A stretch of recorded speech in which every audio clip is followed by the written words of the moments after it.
Your dog is not just acting cute. What you're watching right now, every single day, is a sophisticated 30,000-year-old biological protocol playing out in real time. Every stretch, every sigh, every time they follow you into the bathroom. These are not random quirks. These are calculated data points in one of the most complex survival and bonding strategies in the animal kingdom. I'm a dog trainer and behavioral practitioner, and when I look at your dog, I don't see a goofy pose. I see a highly evolved mammal running a full diagnostic on your biochemistry, on your emotional state, on your safety. Today, I'm going to break down 10 behaviors that your dog uses to communicate, clinically, precisely, what's in their heart. When you understand this language, everything changes. Let's get into it. You come home from a stressful day, sit on the couch, and your dog immediately starts licking your feet. Weird, right?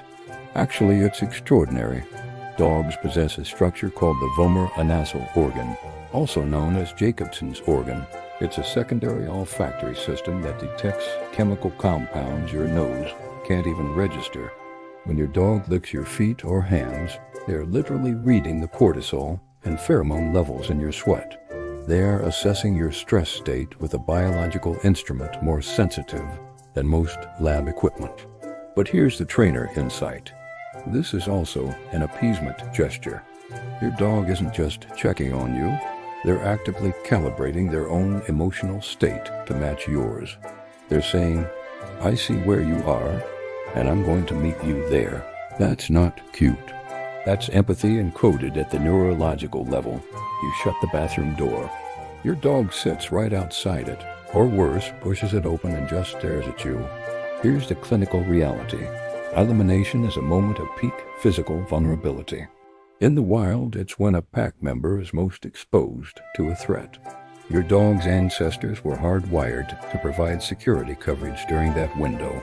Your dog has never stopped doing this. From a trainer's perspective, they are running a perimeter check. You are their highest value resource, their person, and they have assigned themselves the role of first responder to any threat that approaches while you are, shall we say, occupied. It's not an invasion of privacy.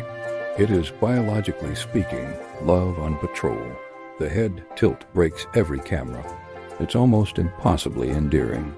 But what's actually happening is a sophisticated auditory processing event. Dogs adjust their pinnae, their ear flaps, to better triangulate the source and frequency of a sound.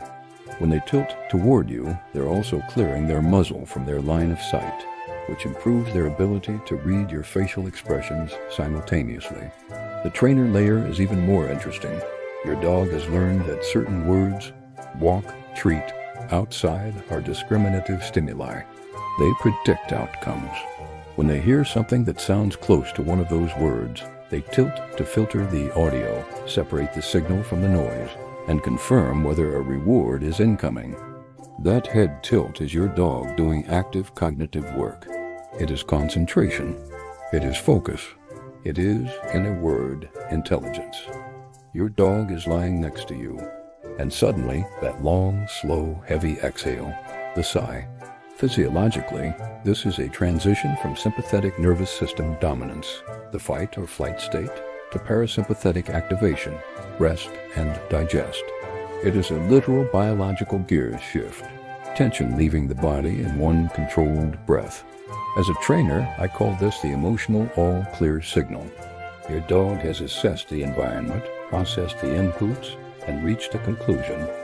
Everything is fine. I can let my guard down. When your dog sighs next to you, they are not bored. They are at peace. And you, your presence, is the reason for that peace. That sigh is a compliment. Accept it. You walk in the door. Your dog stretches. Front legs forward, rear end up, full body extension. It looks like a yoga pose. It is not a yoga pose. This is an invitational signal. The stretch releases muscular tension, prepares the body for social engagement, and science is beginning to confirm it is associated with an oxytocin release in both the dog and the human who receives it. Your dog is physiologically preparing themselves for connection with you. The trainer warning here is critical. This is a bid. Your dog is extending an invitation. If you walk past it repeatedly without acknowledging it, you are training your dog that making bids for connection produces nothing. Over time, they stop making them. Don't let that happen. Reach down. Acknowledge it. 2 seconds. It matters more than you know. Your dog steals your socks, your shoes, your worn t-shirt. You think it's mischief. It is medicine. The olfactory bulb in a dog's brain has a direct neural pathway to the limbic system, the brain's emotional processing center. Your scent does not just smell like you to your dog. Your scent activates the emotional architecture of your dog's brain. It functions as a neurochemical anchor, triggering the same neural circuits associated with safety, comfort, and attachment. This is not theft. This is a coping mechanism. When you leave, your dog finds the object that carries your chemical signature most strongly and uses it to self-soothe. They are, in the most literal biological sense, holding on to you until you come back. Your dog sits next to you and turns their back, faces away. Some owners feel rejected by this. They shouldn't. The spine and the back of the neck are the most anatomically vulnerable regions of a canine body. In the wild, you do not expose your back to a threat. You do not expose your back to anything you are not completely certain will not harm you. When your dog turns their back to you, they are making a deliberate, voluntary choice to expose their greatest vulnerability in your direction. This is the highest form of passive trust. They are not watching you because they do not need to watch you. You have been assessed and the verdict is 0 threat. You are safe. You are trusted completely. A dog turning their back to you is not ignoring you. They are honoring you. Your dog greets you at the door with a toy in their mouth or drops their favorite ball at your feet. This is not random. This is remarkable. In behavioral science, we call this the relinquishment of a high-value primary reinforcer. The toy is not just an object. It is one of your dog's most prized possessions, and they are voluntarily giving it to you. This is altruistic behavior in service of social harmony. Your dog is making a contribution to the pack. They are saying, I have something valuable, and I want to share it with you because your presence in this family is more important to me than any object I own. That is not a dog being cute. That is a dog with values. Your dog sleeps pressed against you, back to your body, facing outward. It feels cozy. It is also strategic. Physical contact during sleep serves 2 clinical functions, thermal regulation and mechanical security. The touch itself keeps your dog informed of your breathing patterns, your movement, your state, but the positioning is deliberate. Back to you means they have assigned you a defensive role. You are the rear guard. They are monitoring the front. You have both been assigned positions in a protective formation that your dog's brain organized in their sleep. It is tactical. It is instinctual. And it means they trust you to have their back while they have yours. And finally, the doorway blocker. The dog who plants themselves right in the middle of every threshold in the house and refuses to move. Doorways are tactical choke points. In any environment, they represent the intersection between spaces, the highest probability location for change, entry, or threat.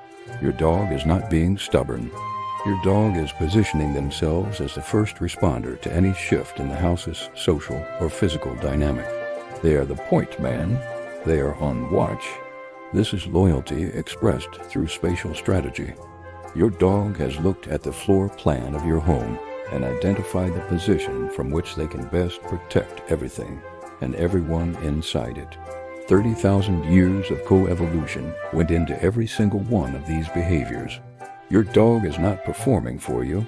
They are communicating with you in a language built from biology, survival, and something that when you understand it clearly can only be described as devotion. Now you speak the language. Subscribe for more clinical breakdowns, and go give that welcome stretch the acknowledgement it deserves.